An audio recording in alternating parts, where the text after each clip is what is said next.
ஒரு முறை சிங்கம் கரிச்சிச்சதுன்னா அந்த சவுண்ட்ல ஒரு 8 கிலோமீட்டருக்கு சும்மா அதிரும், எல்லா திசைகளும் அதிரும். அப்படிப்பட்ட அந்த சிங்கம் வேட்டைக்கு மட்டும்தான் வெளியில வரும், வேடிக்கை பார்க்கறதுக்கெல்லாம் வெளியில வராது.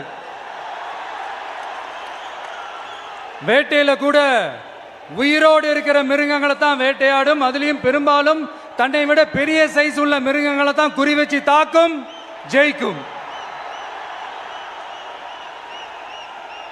எவ்வளவு பசியில் இருந்தாலும் உயிர் இல்லாததை, கெட்டு போனதை தொட்டு கூட பார்க்காது.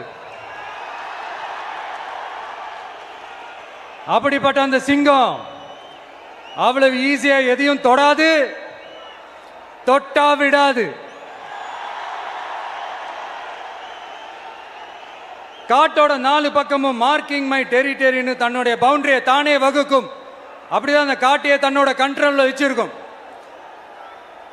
சிங்கத்துக்கு கூட்டத்தோட இருக்கிறதுக்கும் தெரியும், தனியா இருக்கிறதுக்கும் தெரியும். அப்படியே தனியா வரணும்னு நினைச்சாலும் அஞ்சாம அலட்டிக்காம சும்மா கெத்தா தனியா வந்து அத்தனை பேருக்கும் தண்ணி காட்டும். எப்போ எதிலையும் தன்னோட தனித்தன்மையை இழக்கவே இழக்காது. Yes, a lion is always a lion.